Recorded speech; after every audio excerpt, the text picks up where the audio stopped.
चित्ररंजन गगन का मैं रुख कर लेती हूँ। चित्ररंजन जी, बिहार के बाद अब यूपी में भी खेला हो गया क्या इंडिया गठबंधन के साथ? नहीं, देखिए पूजा जी, जो कुछ भी बातें आ रही है, एक चीज तो इतना स्पष्ट है कि जो प्रधानमंत्री पार्लियामेंट में दावा करते हैं कि 370 सीट भाजपा और 400 से ऊपर एनडीए, उसकी क्या सच्चाई है वह सामने आ गया है कि जिस यूपी को अभेद्य किला माना जाता था भाजपा को, तो आज भाजपा अगर इतना मजबूत अपने को यूपी में समझ लेती तो फिर यूपी में इस ढंग का अगर कुछ कोई उसका ऑपरेशन चल रहा है तो यह कहीं ना कहीं यह साबित कर रहा है कि भाजपा कितनी कमजोर है और कितनी डरी हुई है इंडिया गठबंधन से। दूसरी बात यह समझ लीजिए कि जो है सो यह इंडिया गठबंधन केवल इंडिया गठबंधन दलों का गठबंधन नहीं है, यह जनता का गठबंधन है। और इस बार का चुनाव सत्ता बनाम जनता होने जा रही है। और एक चीज जो है, जो इसमें माहिर है भाजपा, परसेप्शन बनाना, सूत्रों के हवाले से और तरह तरह के परसेप्शन बनाकर एक माहौल बनाना चाहती है। लेकिन बिहार में इतना कुछ हो गया आपके साथ, आपकी सरकार चली गई, उसके बाद भी आप ये कह रहे हैं कि ये परसेप्शन ही हो सकता है।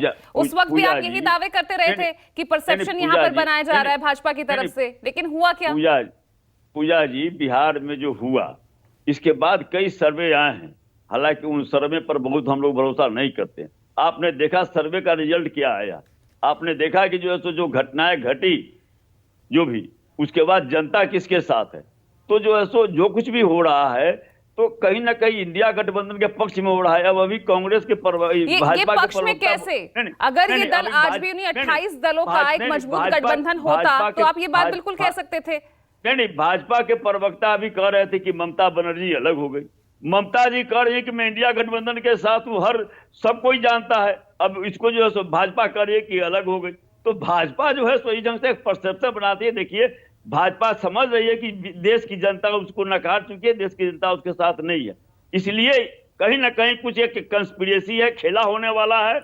अब माननीय प्रधानमंत्री जी किस हैसियत से पार्लियामेंट में यह दावा करते हैं कि 370 एमपी हमारे जीत के आएंगे और 400 से ऊपर एनडीए का।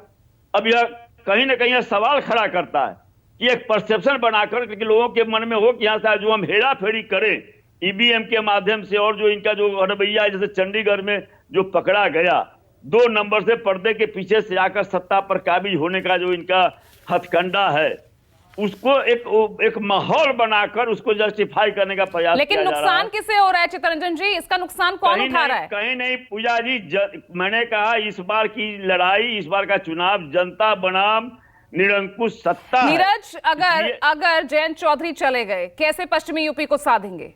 वहां की तो लड़ाई और ज्यादा आपके लिए टाइट हो गई है। नहीं, आप तो वहां पर देख रहे हैं। हम लोग एनडीए गठबंधन में कहा, एनडीए गठबंधन में बिहार में सीट का बंटवारा हुआ, समझौता हुआ। बिहार के मैं उदाहरण देता हूं। नहीं, यूपी में ही उनका हुआ। अभी जो है सो राजभर जी के साथ हुआ, निषाद जी के साथ हुआ। तो केवल एक परसेप्शन बनाया जाता है, लेकिन जितना अंतर कलह से नीरज मिश्रा, मैं जरा समझना चाहूंगी, अगर जयंत चौधरी